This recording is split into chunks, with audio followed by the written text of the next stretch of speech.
Hello friends, मैं विनय निर्भीक। Friends, आपका एक बार फिर से हमारे चैनल पर स्वागत है।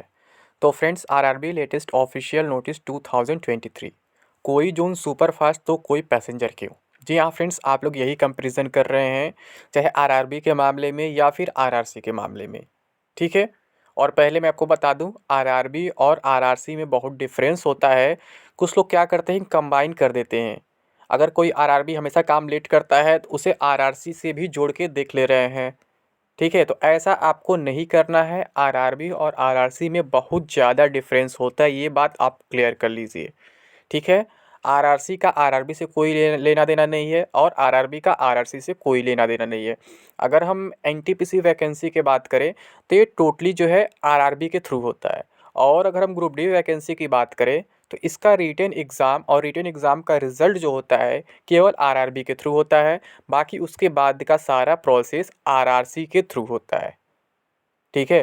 तो कहीं भी आप देखें, किसी भी आरआरसी का प्रोसेस बहुत फास्ट होता है इन कंपैरिजन ऑफ आरआरसी। अगर हम बात करें, रीज़न क्या होता है, आपको ये भी मालूम होगा कि आरआरसी से बहुत ज़्यादा वैकेंसीज नहीं आती हैं, एक इकलौता ग्रुप डी छोड़ के। ठीक है। और आरआरबी में क्या होता है, बहुत सारी वैकेंसीज आती रहती हैं, चाहे एनटीपीसी कह ले, चाहे मिनिस्ट्रियल एंड आइसोलेटेड कैटेगरीज कह ले, या फिर और भी बहुत सारी वैकेंसी जैसे आरपीएफ वगैरह सब आरआरबी के थ्रू ही आएंगी। तो इस वजह से आरआरबी के काम में नॉर्मली देरी हो जाता है। अगर जेन्युइन रीज़न होता है तो कभी कभी बिना जेन्युइन रीज़न के भी लेट होता है।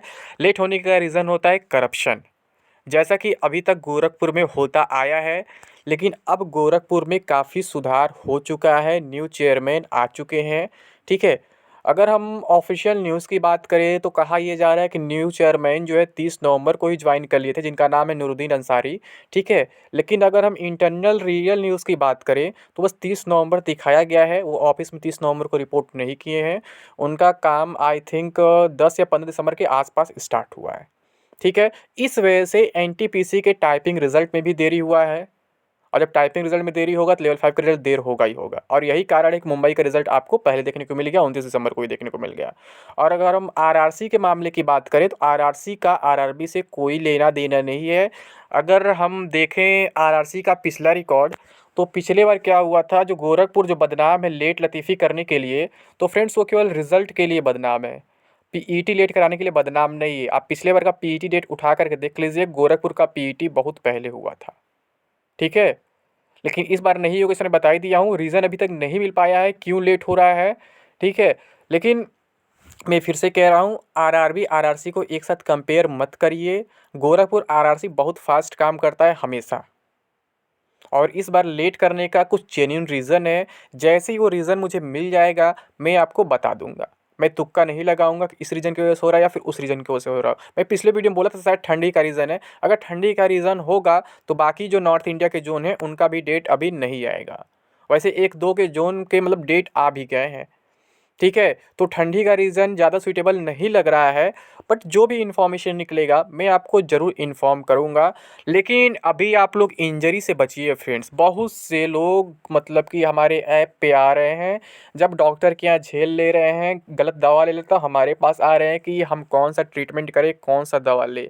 तो आपको इस चीज़ से बचना है फ्रेंड्स। दवा सही तरीके से पहचानना है, डॉक्टर सही तरीके से पहचानना है, कौन आपको सही दवा दे रहा है, कौन आपको सही ट्रीटमेंट दे रहा है। अदरवाइज़ आपको बहुत नुकसान होने वाला है फ्रेंड्स। ठीक है। और ये मैं बताता हूँ कैसे। लेकिन अगर हम एनटीपीसी के बारे में बात कर ले तो आप जान रहे हैं कि सिलीगुड़ी के बाद आज चेन्नई का भी लेवल 3 का रिजल्ट आ चुका है, लेवल 3 का रिजल्ट आ चुका है। ठीक है। लेकिन अगर वहीं हम गोरखपुर की बात करें तो कल रात में क्या हुआ है, जो लेवल 6 का है, पैनल 2 आया है। अब यहाँ पे मैं बता दूँ, ये प्लस पॉइंट है गोरखपुर वालों के लिए। अभी तक क्या होता था, गोरखपुर में कभी भी सेकंड पैनल नहीं आता था। बट चेयरमैन चेंज होने की वजह से बहुत ही फेयर काम हो रहा है। इसलिए मैं कह रहा हूँ यहाँ पे अब बहुत अच्छा सब कुछ होने वाला है। पहले के जो चेयरमैन थे वो काफ़ी करप्ट थे और इसी वजह से उन्हें हटाया भी गया है।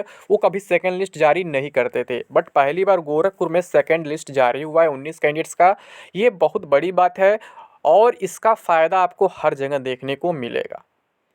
ठीक है। तो ये बहुत बड़ी बात है फ्रेंड्स। अब चाहे लेवल 5 4 3 2 हर जगह आपको सेकंड थर्ड लिस्ट देखने को मिलेगा ही मिलेगा, क्योंकि अब फेयर तरीके से प्रोसेस होगा। ठीक। तो अब अगर हम बात करें मतलब एनटीपीसी टाइपिंग टेस्ट रिजल्ट का, तो आरआरबी गोरखपुर ने तो कुछ भी ऑफिशियली इन्फॉर्म नहीं किया है, बट इंटरनली जैसे मैं आपको बताया था ग्रुप डी के बारे में, मतलब पीईटी के बारे में 26 के बाद होगा, वैसे ही टाइपिंग टेस्ट रिजल्ट के बारे में भी इंफॉर्मेशन निकला है। अभी तक रिजल्ट इसलिए नहीं आया था क्योंकि नए चेयरमैन को काम समझने में टाइम लगा है।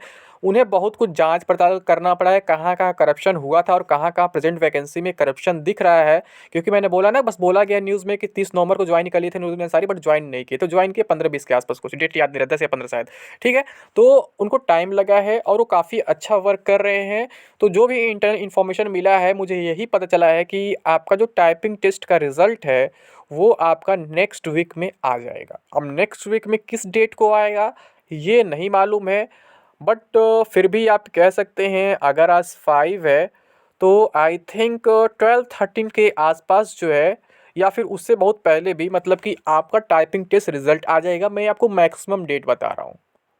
ठीक है, मैं आपको झूठा उम्मीद डेली का नहीं दिलाऊंगा जैसे बाकी यूट्यूबर्स दिलाते हैं, आज आ जाएगा, कल आ जाएगा, परसों आ जाएगा। तो मैं मैक्सिमम की बात कर रहा हूँ, 12-13 जनवरी तक आप मान के चलिए आपका जो है टाइपिंग टेस्ट स्टेटस आ जाएगा। और उसके 1 वीक बाद या उसके और पहले, यानी 1 वीक के अंदर, उसके बाद आपको लेवल 5 का रिजल्ट भी देखने को मिल जाएगा। और जो इसका जो मतलब कि डीवी है वो आपका फरवरी फर्स्ट वीक में स्टार्ट हो जाएगा। ठीक है फ्रेंड्स, तो ये बहुत बड़ी बात है, प्रोसेस अब धीरे धीरे फास्ट हो रहा है।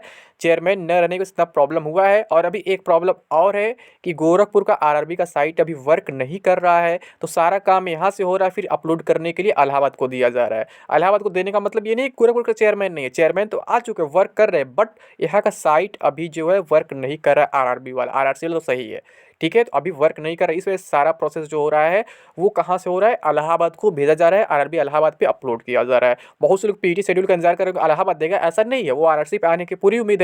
क्योंकि आरआरसी साइट में ऐसा कुछ देखा नहीं गया, ऐसा कोई नोटिस नहीं है कि आरआरसी साइट खराब हो गया। बट आरआरबी के लिए तो इलाहाबाद ने नोटिस दिया था ना कि आरआरबी गोरखपुर सलाम जो साइट है वो मतलब कि मेंटेनेंस चल रहा है, अभी वर्क उस पर चल रहा है, इस वजह से सारा नोटिस अब यहीं पे आएगा। ठीक है, इस वजह से मतलब कि आरआरबी का नोटिस केवल आपको इलाहाबाद पे जाना है, लेकिन आरआरसी के नोटिस के लिए आपको गोरखपुर पे देखना है। वैसे अब आरआरसी की बात करें तो अभी कोई नोटिस आने नहीं, मैंने बताया ना 26 तक कंफर्म है कि नहीं होना है, 26 के बाद ही होना है।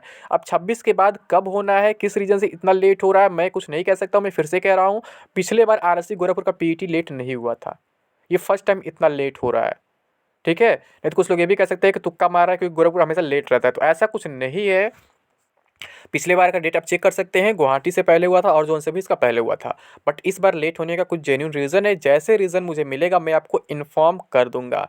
लेकिन फ्रेंड्स, जो आप लोग मतलब पेन से परेशान है, खास करके नी पेन, मतलब सबसे बड़ा पेन यही नी पेन, बाकी पेन तो नॉर्मल है, दवा से आराम मिल जा रहा है, किसी भी दवा से, आप पैरासीटामॉल ले रहे हैं या फिर आइबुप्रोफेन वगैरह ले रहे हैं, चल जाएगा। बट अगर आपको नी पेन है तो ये सब दवा बिल्कुल भी नहीं लेना है, क्योंकि बहुत से लोग हमारे ऐप पे आ रहे हैं, पेमेंट करने के बाद जानते हैं 99 का मैं चार्ज ले रहा हूँ। यहाँ पे ये देखिए, इस पे स्कैन करके आपको पेमेंट करना है। तो यहाँ से क्या होगा, स्कैन नहीं कर पाते हैं, नीचे यूपीआई आईडी दिया है, इसे आप टाइप करके पेमेंट कर सकते हैं, Vinay9874 बैंक। ठीक है, तो यहाँ पे आपको पर्सनल ट्रेनिंग, पर्सनल इन्फॉर्मेशन दिया जा रहा है, क्या क्या आप गलती कर चुके हैं, डॉक्टर ने आपको सही मतलब कि दवा प्रिस्क्राइब किया है कि नहीं किया, डॉक्टर सही है कि नहीं है, सब कुछ आपको बताया जा रहा है। और 3 दिन में आपको आराम मिल रहा है बताने के बाद। ठीक है, बहुत से लोग डेली हमसे जुड़ रहे हैं, 10-15 लोग, 20 लोग जुड़ रहे हैं, सबका यही प्रॉब्लम है, डॉक्टर को दिखा चुका हूँ फिर भी आराम नहीं मिल रहा है। और मैं सबके दवा में देख रहा हूँ लगभग पैरासीटामॉल ही दिया जा रहा है। भाई सबसे ख़राब चीज़ तो यही है, पैरासीटामॉल जो नॉर्मल दर्द बुखार के लिए होता है, स्पोर्ट इंजरी के लिए नहीं होता है। ठीक है, तो स्पोर्ट इंजरी के लिए मैं बताऊंगा आपको क्या क्या दिया जाता है। ठीक है, तो आप लोग हमसे जुड़ सकते हैं। बस यहाँ पे मैं फिर से कहूँगा, पेमेंट करने के बाद आपको हाय हेलो नहीं करना है, क्योंकि बहुत से लोग का मैसेज पेंडिंग पड़ जा रहा है। ठीक है, ऐप का नाम है टारगेट विद विनय निर्भीक, उसे आप लोग डाउनलोड कर सकते हैं, प्ले स्टोर पे डायरेक्टली आपको मिल जाएगा। लॉगिन करने के बाद आप चैट बॉक्स में स्क्रीनशॉट शेयर कर देंगे पेमेंट का, फिर आपको जो भी प्रॉब्लम होगा शेयर कर देंगे। हाय हेलो नहीं करना है, गुड मॉर्निंग गुड इवनिंग ये सब नहीं करना है, डायरेक्ट प्रॉब्लम शेयर करना है, तो वहाँ पे आपको सब कुछ बता दिया जाएगा। और हमारा इसी नाम से टेलीग्राम चैनल भी है, उसका भी नाम टारगेट विद विनय निर्भीक है, दोनों का लिंक जो है आपको डिस्क्रिप्शन बॉक्स में दे दिया जाएगा और कमेंट बॉक्स में पिन कर दिया जाएगा, तो आपको परेशान होने की जरूरत नहीं है। ठीक है, लेकिन मैं फिर से कह रहा हूँ, अगर कोई भी डॉक्टर आपको रिकमेंड कर रहा है जिसमें पैरासीटामॉल वगैरह या किसी भी दवा के नाम में पी लिखा हुआ है या फिर एसपी लिखा हुआ है, तो आप समझ जाइए ये दवा वर्क करने वाला नहीं है। ये नॉर्मल होता है, बुखार के लिए होता है या फिर नॉर्मल और दर्द के लिए होता है, बट स्पोर्ट इंजरी में बिल्कुल काम नहीं आएगा। और अगर कोई डॉक्टर जो है एक्सरे वगैरह नहीं कर रहा है, बिना एक्सरे के दवा दे रहा है, तो बिल्कुल वर्क करने वाला नहीं है। अब बिना एक्सरे वाले ही डॉक्टर ये सब दवा दे रहे हैं क्योंकि उनको लग रहा है कि नॉर्मल है, उन वो ये नहीं सोच पा रहे हैं कि अंदर से इंजरी हो चुका है। और अंदर इंजरी होने का रीज़न क्या मैं कई बार बता चुका हूँ। जो लोग फ्रेशर है, तत्काल फास्ट रनिंग करने की कोशिश कर रहे हैं, तत्काल टाइमर लगाने की कोशिश कर रहे हैं, इस वजह से उनको अंदर से इंजरी हो जा रहा है, पता नहीं चल पा रहा है। ऊपर स्वेलिंग आपको नहीं दिखेगा बट अंदर से स्वेलिंग हो जा रहा है और आपका जो लिगामेंट है वो भी थोड़ा सा मतलब कि डिस्टर्ब हो जा रहा है, लिगामेंट में कह सकते हैं इंजरी हो जा रहा है। ठीक है, तो आपको ये सब ध्यान रखना है, तत्काल फास्ट ट्रेनिंग नहीं करना है। वैसे मैं पूरा ट्रेनिंग दे ही रहा हूँ वहाँ पे, आप पेमेंट करके आओगे तो मैं पूरा ट्रेनिंग दूंगा क्या क्या आपको कैसे करना है। लेकिन जो शॉर्ट में बता रहा हूँ वही समझिए, डेली आपको फास्ट रनिंग नहीं करना है। अगर आप बिल्कुल नए हैं तो आप केवल मतलब स्टेमिना पर फोकस करिए, स्टेमिना रहेगा तो स्पीड अपने आप बन जाएगा। ठीक है, इसके अलावा कोई डाउट हो तो आप पर्सनल हमसे वहाँ पे पूछ सकते हैं, कोई इशू नहीं है। बाकी आपको सब कुछ मतलब लिंक वगैरह मिल जाएगा। अगर इसके बाद भी कोई इशू है, मतलब आप वहाँ पे पेमेंट नहीं कर पा रहे, पेमेंट करने में कोई प्रॉब्लम हो रहा है, तो आप मेल पे अपना प्रॉब्लम शेयर कर सकते हैं, आपको वहाँ भी रिजोल्यूशन प्रोवाइड कराया जाएगा। ठीक है फ्रेंड्स, तो अभी के लिए बस इतना ही। Thank you. जय हिंद, जय भारत।